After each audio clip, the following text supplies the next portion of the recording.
Hello, everybody, and welcome to Tending to Change. I'm your host, Jenny Juarez. Thank you for spending some of your time with me today. So, a few episodes back, I spoke about the difference between depression, anxiety, and despair.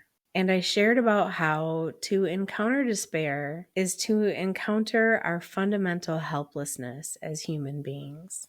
It's that moment when life just feels so contracted, like whatever we're being asked to hold or work through feels impossible, insurmountable, and that no matter what we do, no matter how we try to plan or orchestrate our lives, we feel lost when it comes to taking the next step. And I shared how in that moment, the only way forward seems to be to cry out for help. Whether we fall down to our knees and pray to God or the universe or spirit, or we pick up the phone and we set our humility aside as we ask a loved one for support. It's an experience of the dark night of the soul, where we feel lost and confused in the dark. And it can be such a scary space to occupy. But as I'm known to do, I'd like to invite a broader, higher perspective from which to view this. You see, when we're at our moment of greatest contraction, when things feel the tightest, that is often when we are on the precipice of a profound expansion. It's when a transformational change is about to take place. And when we find ourselves in the depths of despair, we're immediately confronted with a paradox. No one is coming to save us, and we can't do it alone. If you've ever experienced having your back against the wall and you have no idea what to do next in your life, the temptation is so strong to just collapse, to give up or numb out, and wait for someone to come around and rescue you. We wish that someone would come and tell us exactly what to do and how to do it. Like, please, give me a full guidebook on my life. But no one ever comes. And if somebody does come around to tell you exactly what to do and how to do it, they're probably trying to manipulate you or make money off of you. The wisest people will never tell you what to do. They'll just tell you that you can. So if no one's coming to save us, then why is it that we can't do it alone? Well, whether we realize it or not, whether we like it or not, we are all deeply interdependent and interconnected with each other. Nothing that we do is ever truly by ourselves and for ourselves. Even just to nourish our bodies, we rely on countless farmers, producers, packagers, distributors, and so many other hands along the way to get the food from the source to our plate. Our education, whether it's in school or just in day-to-day life, is the result of countless people sharing their guidance. Even when we think we come up with brand new ideas, we're usually just bringing forth something that has already been said many times before, because the same wisdom resides within each of us in the deepest parts of ourselves. We need each other. We belong to each other. And it's not about power dynamics. It's not about I'm superior to you or you're superior to me. Every single human being on this planet, no matter how much money they have, how much status, how much power, will experience a time in their life when they are at a loss for words, when they need support. In fact, the people who have the most possessions have the most to lose, and often much further to fall. Most of us are one catastrophe away from homelessness.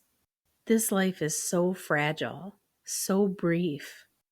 And so it's so important that we learn how to humble ourselves and ask for help. You know, when talking with people about the discomfort around accepting generosity from others, I first invite them to think about what it feels like when you do something generous for someone you care about without any expectation of return. Just pure loving generosity. How does it make you feel? And they always acknowledge that giving from a pure space of generosity fills them with this juicy-hearted feeling of joy. It's a very wonderful, pleasurable feeling to do something kind for the people you love. Okay, well, how selfish is it then if you deprive other people of that juicy-hearted experience of supporting and uplifting you? You see, even though we think we're being selfless by not asking for help, it's actually quite selfish. It's placing yourself in a power dynamic as opposed to an endless cycle of reciprocity, of give and receive. Sometimes we're the givers, sometimes we're the receivers. And the most nourishing relationships that we'll ever have are the ones that embody this mutual support, this communal nature. In my early adulthood, I spent a lot of time being the benefactor among my closest friends. I loved to treat people for their birthdays and special events, taking people out for lunch or dinner or coffee. And then when I changed jobs, the shift in income was very dramatic, and I lost the ability to be so financially generous as I had been before. And it was very uncomfortable at first, learning how to receive. But when I would see how much joy it brought other people to do kind things for me in return, I realized that I was missing the point of friendship. It feels good to lean on the people who I love and who I know love me. It's comforting, and it fills me with gratitude. I have to be honest, though, it's still uncomfortable for me to ask for help. I have to be willing to ask, knowing that whoever I'm asking might not say yes, or they might not help in the way I expected or the way that I'd like. But to stay grounded in my authenticity, to admit the need for support in the midst of the struggle, is such a courageous act, and it can initiate such a beautiful, energetic exchange. It's still uncomfortable, but I'm getting better at it. And I learned a wonderful lesson from a dear friend of mine years ago.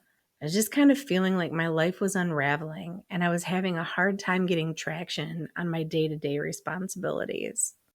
And when I expressed my frustration and anxiety to her, she asked me, "In what practical way can I support you?"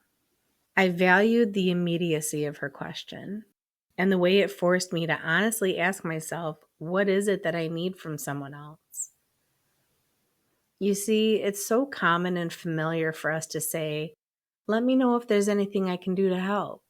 But when we're really going through it, how easy is it for us to articulate our needs, even to our spouses and closest friends and family, especially as time passes by?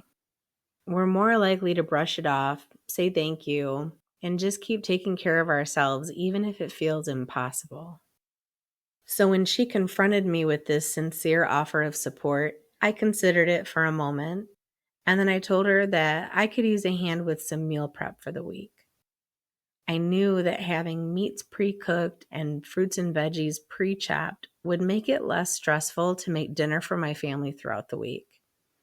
And it would ensure that we were being properly nourished instead of reaching for highly processed convenience foods or skipping meals altogether.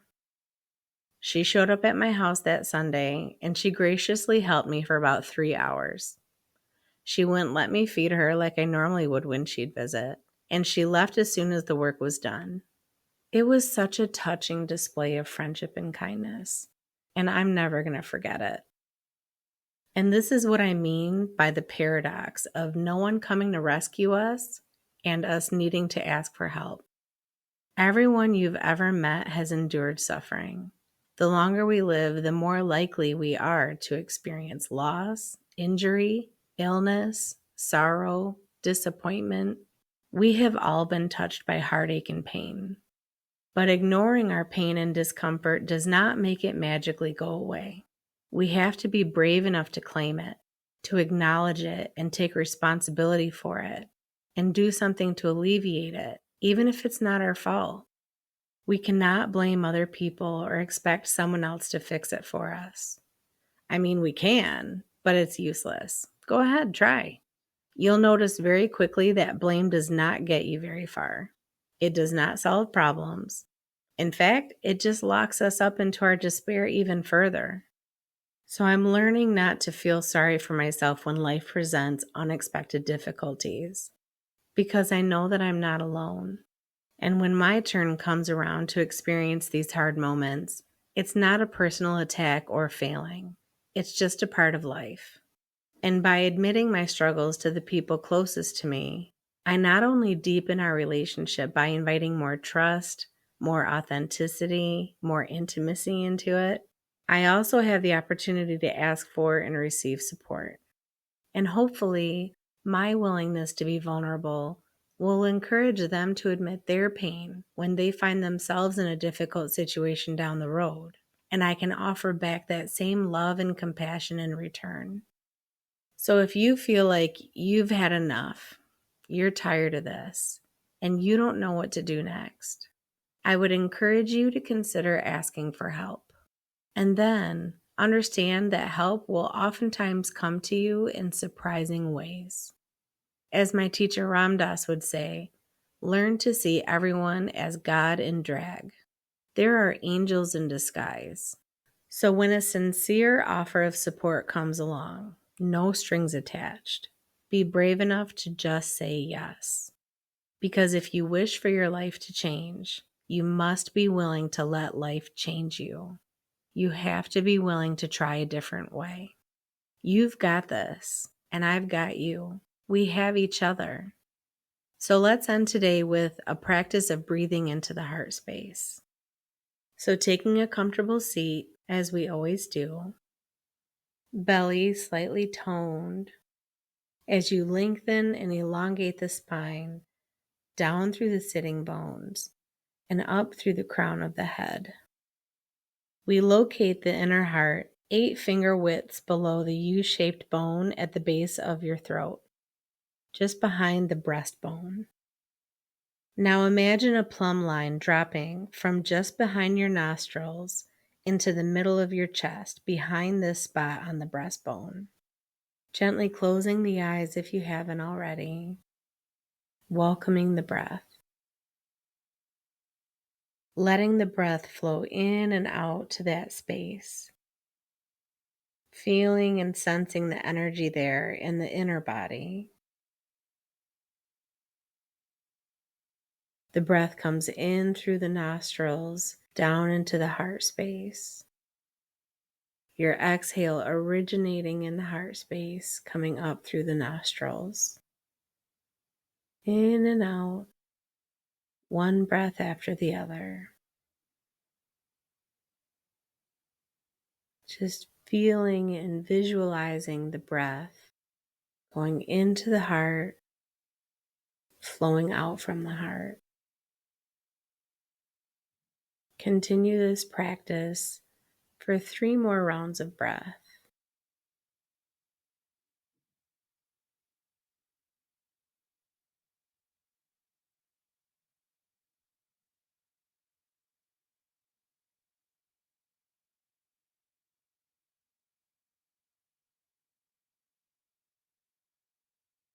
And then when you're ready, lifting the gaze, opening the eyes.